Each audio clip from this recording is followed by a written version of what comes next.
She was my boss, brilliant, composed, and completely off-limits. But one late night at the office, when she said, "We'll forget this tomorrow," I looked into her eyes and knew, some moments refuse to be forgotten. It was never meant to be anything more than work. Just another late night at the office, deadlines chasing us into exhaustion. The floor was mostly dark, the city outside glowing faintly through the glass walls. I remember the hum of the air conditioning, the muted tick of the wall clock, and her voice, steady but quieter than usual. Ms. Evelyn Hart, my boss. The woman who never lost her composure. She stood by the window with her sleeves rolled up, hair slightly undone, the reflection of city lights dancing across her face. I'd never seen her like that, not as the head of our department, but as someone human, maybe even lonely. I was finishing her presentation slides when she came over, setting her coffee beside mine. "Still here?" she asked with a soft smile. "Could say the same to you," I replied. She chuckled, then sighed, leaning against the table. "Deadlines don't respect people like us." There was weariness in her tone, but something warmer too, a small crack in the armor she always wore. For a few minutes, we talked about work. Then, somehow, about everything else. About how success doesn't always feel like happiness. About her love for old movies and my habit of walking home after midnight. It wasn't what we said that mattered, it was how easy it felt. No pretense, no roles, just two people talking long after everyone else had gone. At one point, our hands brushed when we reached for the same pen. She didn't pull away. Neither did I. The warmth was faint but enough to stir something deep and unfamiliar. Her perfume, faint sandalwood and paper, lingered in the air. The clock ticked past midnight. I packed my bag, trying to act normal, but the silence between us had changed. At the doorway, she looked at me, eyes softer than I'd ever seen them. "Let's forget this tomorrow," she said, almost whispering. Her voice carried something fragile, a plea, maybe, or a warning. I nodded, but we both knew it was a lie. Outside, the night was still, the streets wet from a recent drizzle. As I walked to my car, I replayed every second of that conversation. Her laugh. The brush of her hand. The look she gave me before turning away. Some moments don't fade. They echo. And even then, I knew, this was one of them. The next morning, the office felt too bright, too ordinary for what had happened the night before. Yet beneath the hum of routine, something had changed. The air between us carried an unspoken weight, light enough to ignore, heavy enough to feel. When Ms. Evelyn Hart walked in, she was back to being the boss, crisp white blouse, tied hair, expression unreadable. But I caught the flicker in her eyes when she saw me. It was only a second, a small hesitation, before she gave a polite nod and continued walking. Still, it was enough to tell me she remembered everything. All day, we pretended nothing was different. She spoke to me like she always did, precise, professional, but there were moments when her voice wavered, when her gaze lingered longer than it should. During the morning meeting, her hand brushed the back of my chair as she reached for a file, and my chest tightened from something so small, so meaningless to anyone else. By afternoon, the tension had found a rhythm of its own. She avoided being alone with me, yet somehow our paths crossed more often than ever, in the hallway, at the coffee machine, by the elevator.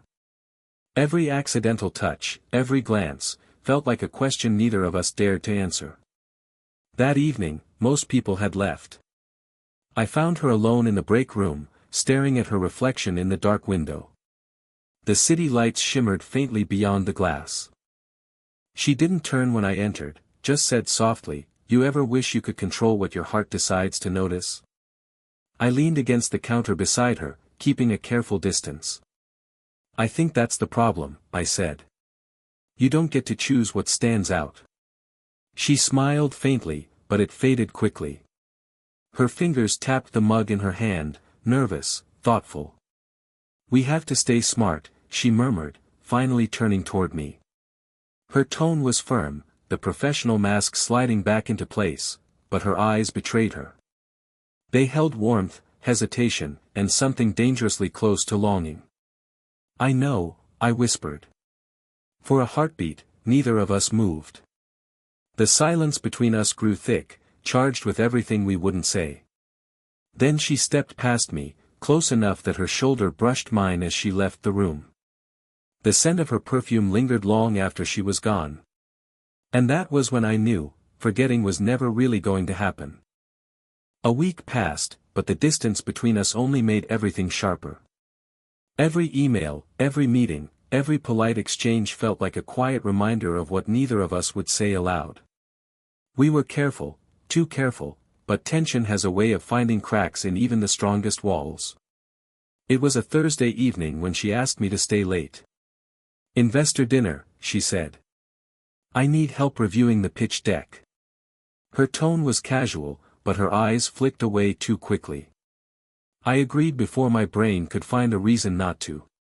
Her office smelled faintly of coffee and paper, the same scent I'd started associating with comfort and chaos. She sat behind her desk, glasses on, scrolling through slides with practiced focus. "You've got an eye for detail," she said quietly. "I depend on that." I smiled, adjusting the projector behind her. "Just trying to keep up with you." She laughed softly, almost self-conscious. "Good luck with that." As I leaned over her shoulder to adjust the focus, my hand brushed her wrist. It was accidental, or maybe not, but it sent a small current through the room. She froze, her breath catching just slightly. Our eyes met for half a second, long enough to feel it, short enough to pretend we didn't. I stepped back. She pretended to review her notes, but her fingers trembled against the paper. "We're done," she said after a pause, her voice quieter than before. "Thank you for staying late." I nodded and gathered my things, but when I turned to leave, she was watching me. The light from her desk lamp softened her face, no longer the sharp, decisive leader everyone saw, but someone caught between wanting and holding back. "Evelyn," I said before I could stop myself. The name slipped out, no title, no distance. Her lips parted in surprise. For a moment, neither of us breathed. Then she smiled faintly, something tender flickering behind her eyes. "You make me forget how old I am sometimes," she murmured. I met her gaze, steady. "That's because I never notice it." The silence that followed wasn't awkward, it was honest. She looked away first, exhaling softly, as if something inside her had quietly given up resisting. As I left, I realized we were no longer pretending to be just coworkers. We were pretending not to be something more. The weeks that followed were a quiet kind of chaos. We didn't talk about what was happening, not directly, but everything in the way we moved around each other screamed the truth. She'd linger near my desk a little longer than necessary. I'd find reasons to pass by her office even when I didn't need to. And every time our eyes met, something unspoken hung there, stretching tighter, harder to ignore. Then came the whispers. Offices are small worlds, and people notice things, the late nights, the laughter that lingered behind closed doors, the way her tone softened when she said my name. It was subtle, but rumor doesn't need much oxygen to catch fire. Evelyn grew quieter. Sharper in meetings. The warmth in her voice began to hide behind formality again. I understood why: reputation, image, power. She had everything to lose. Still, the distance stung in a way I hadn't expected. One evening, I stayed back to return a file. Her office light was still on, but the blinds were half drawn. When I stepped inside, she didn't look up, just stared at the papers scattered across her desk. The confident woman I admired looked suddenly tired, smaller somehow. "You're still here," I said gently. She smiled without humor. "Where else would I be?" I set the file down, unsure what to say. The silence between us thickened until she spoke again, softer this time. "People are talking." I should have known they would. I hesitated. "Do you regret it?" Her head lifted then, and for a moment, her eyes met mine, shining with something like pain. "No," she whispered. "But I'm scared. I can't afford to lose control." I took a step closer, slowly, careful not to cross that invisible line we'd been towing for weeks. "You haven't lost control," I said. "You just cared. That's not weakness." She looked at me as though the words hurt and healed her at the same time. Then, quietly, she reached out, her fingers brushing mine. It wasn't deliberate, not entirely, but the tremor in her touch said everything. "You couldn't be something I regret," she said under her breath. For a second, it felt like the whole world went still, just her touch, her eyes, the faint hum of the city outside. Then she withdrew her hand, her breath uneven. That was the moment I realized, this wasn't just attraction. It was something deeper, more dangerous, a storm neither of us could stop anymore. The silence came first, heavier than words, sharper than anger. Evelyn stopped calling me into her office. The projects we once handled together were reassigned without explanation. Meetings became shorter, colder. She didn't look at me unless absolutely necessary, and when she did, it felt like she was looking through me, not at me. At first, I tried to convince myself it was nothing, just her trying to protect us both. But when she announced she was taking a personal leave for a few weeks, the truth landed like a quiet heartbreak. That night, the office felt hollow. Her nameplate on the glass door gleamed faintly in the dim light, like something sacred and untouchable. I stood there for longer than I should have, staring at the reflection of her empty chair. The scent of her perfume still lingered faintly in the air, sandalwood, paper, rain. I sent her one message: "Do we really have to pretend this never happened?" I didn't expect a reply, not right away. But hours later, my phone lit up.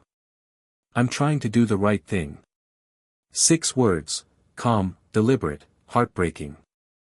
I read them again and again, as if a different meaning might appear if I looked long enough.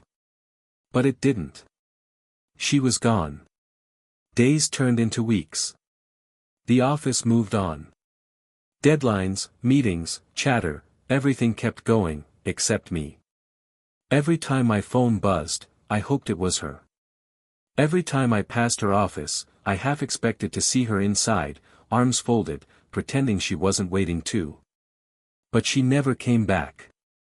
I started walking home again after work, the same way I did before her, hoping the cold air would quiet my thoughts.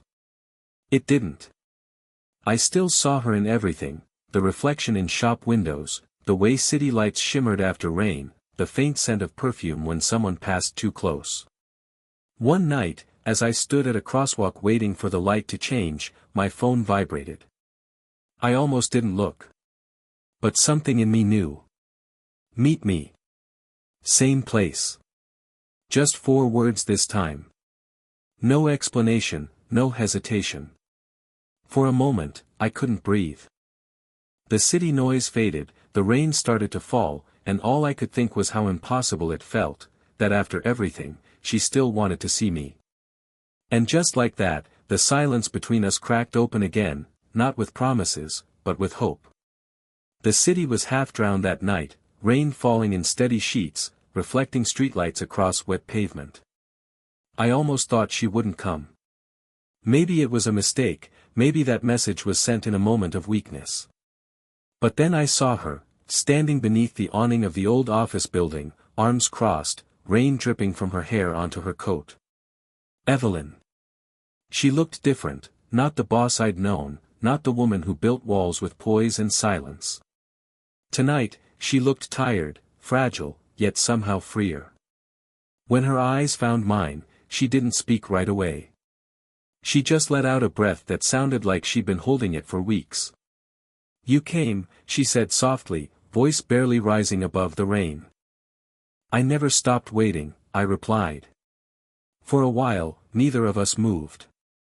The rain filled the silence, soft, rhythmic, like the world was giving us permission to finally be honest. Then she stepped closer, shaking her head, eyes glistening. "I tried to forget," she whispered, "but I couldn't. Every day, I walked past your desk and expected you to look up. And when you didn't, I realized it wasn't work I missed. It was you. The words hit harder than I was ready for. I took a step closer, careful, almost afraid to break the fragile moment. You don't have to keep pretending this means nothing, I said. It never did.